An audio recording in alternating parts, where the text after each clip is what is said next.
Hello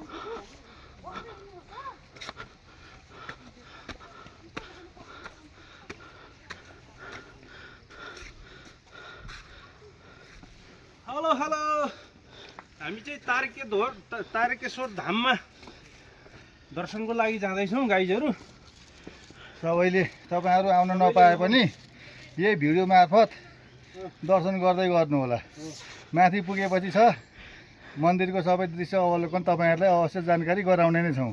हवस् त, धन्यवाद।